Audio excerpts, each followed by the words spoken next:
আগামী ২৫ তারিখের ব্রাজিল বনাম স্কটল্যান্ড এটি শুধু একটি ম্যাচ নয়, এটি ব্রাজিলের গ্রুপ চ্যাম্পিয়ন হওয়ার শেষ লড়াই। আর এই ম্যাচের মধ্যে দিয়ে দীর্ঘ ২.৫ বছর পর জাতীয় দলের জার্সিতে ফিরতে যাচ্ছেন নেইমার জুনিয়র। নেইমারের প্রত্যাবর্তন কি জয় দিয়ে শুরু হবে, নাকি স্কটল্যান্ড ভেঙে দিবে ব্রাজিলের সকল স্বপ্ন? এখন ব্রাজিলের জন্য এই ম্যাচের গুরুত্ব কতখানি গুরুত্বপূর্ণ? এই ম্যাচটা ব্রাজিলের জন্য অত্যন্ত গুরুত্বপূর্ণ একটি ম্যাচ হতে চলেছে, কারণ গ্রুপ সুয়ে ৪ পয়েন্ট নিয়ে গোল ব্যবধান ৩ নিয়ে ব্রাজিল এখন বর্তমানে ১ নম্বরে অবস্থান করলেও তার ঠিক নিচেই রয়েছে মরক্কো, যারাও ঠিক সমান ৪ পয়েন্ট নিয়ে গোল ব্যবধান ১ নিয়ে সেকেন্ড পজিশনে রয়েছে। মরক্কোর থার্ড ম্যাচটি রয়েছে হাইতির সঙ্গে, যা তুলনামূলক একটি ছোট দল, এবং মরক্কো সহজেই হাইতির সাথে জয় পাবে বলে ধারণা করা হচ্ছে। আর সেখানে একটা বড় গোল ব্যবধান দেখতে পাওয়া যেতে পারে। সেক্ষেত্রে ব্রাজিল যদি স্কটল্যান্ডের সাথে ড্র করে তাহলে তারা হয়ে যাবে গ্রুপের রানার আপ। আর ব্রাজিল যদিও স্কটল্যান্ডের সাথে জিতে, কিন্তু গোল ব্যবধান একবারে কম থাকে, যেরকম ১-০, তাহলে কিন্তু ব্রাজিলের জন্য সমস্যা দেখা দিতে পারে, কারণ গ্রুপ রানার আপ হয়ে গেলে রাউন্ড অফ 32-তে যেয়ে তাদের একটি বড় প্রতিপক্ষের মুখে পড়তে হবে।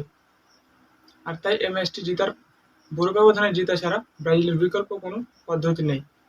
দ্বিতীয়ত, যে জায়গাতে এই ম্যাচটি ব্রাজিলের জন্য অত্যন্ত গুরুত্ব বহন করে সেটি হলো নেইমার জুনিয়র প্রত্যাবর্তনের জন্য। দীর্ঘ ২.৫ বছর পর নেইমার জুনিয়র ব্রাজিলের জাতীয় দলে ফিরতে চলেছে।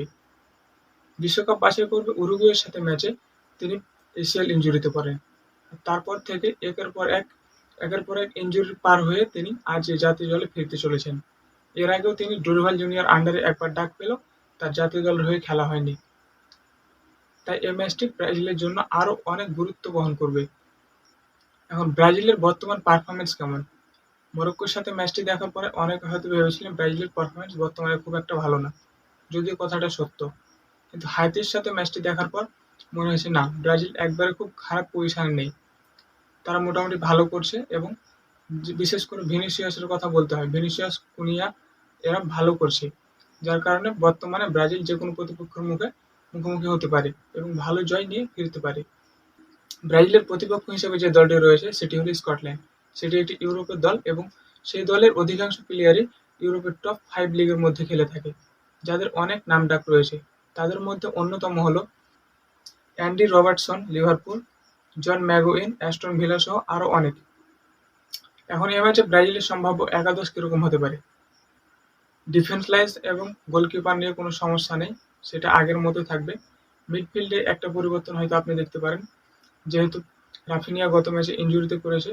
সেক্ষেত্রে রাইট উইংয়ে যদি লুইস এনরিকে স্টার্ট করে, তাহলে যদি নেইমার তার সাথে স্টার্ট করে তাহলে হয়তোবা ভিনিসিয়াস, রাইটে লুইস এনরিকে, মিডে নেইমার জুনিয়র এবং উপরে কুনিয়া থাকবে। আর যদি নেইমার জুনিয়র প্রথমে স্টার্ট না করেন, সেক্ষেত্রে আগের ফরমেশনে থাকবে মাঝমাঠে ব্রুনো গিমারাইজ, ক্যাসেমিরো, লুকাস পাকেতা, আর উপরে লুইস এনরিকে, কুনিয়া এবং ভিনিসিয়াস জুনিয়র।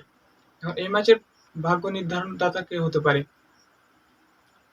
প্রতিনিয়তভাবে বলা যায় ভিনিসিয়াস জুনিয়র যে ফর্মে রয়েছেন, বিশ্বকাপের প্রথম ২টি ম্যাচে তিনি গোল করেছেন প্লাস একটি অ্যাসিস্ট করেছেন। তাছাড়া তার মুভমেন্ট দেখে বোঝা যাচ্ছে তিনি বর্তমানে ভালো ফর্মে আছেন। এই ফর্ম যদি কন্টিনিউ করতে পারে তাহলে সামনের ম্যাচেও ব্রাজিলকে ভালো কিছু দিতে পারবে ভিনিসিয়াস বলে আশা করা যাচ্ছে। আর তাই ভিনিসিয়াস হতে পারে এই ম্যাচের অন্যতম চাবিকাঠি। এখন প্রেডিকশনের কথা বললে এই ম্যাচের প্রেডিকশন দেওয়া খুব একটা কঠিন কাজ হয়ে পড়বে, কারণ স্কটল্যান্ড মোটেও কোনো দুর্বল দল নয়। আর ব্রাজিলকে অবশ্যই জয় পেতে হবে গ্রুপ চ্যাম্পিয়ন হতে হলে। আর তাই আমার মনে হচ্ছে ব্রাজিল ম্যাচটি জিতবে। আমার প্রেডিকশন ব্রাজিলের পক্ষে, ব্রাজিল ৩, স্কটল্যান্ড ১। আপনার মতামত জানাতে পারেন কমেন্ট বক্সে। আগামী ভিডিওতে দেখা হবে, ততক্ষণ পর্যন্ত ভালো থাকবেন। ধন্যবাদ।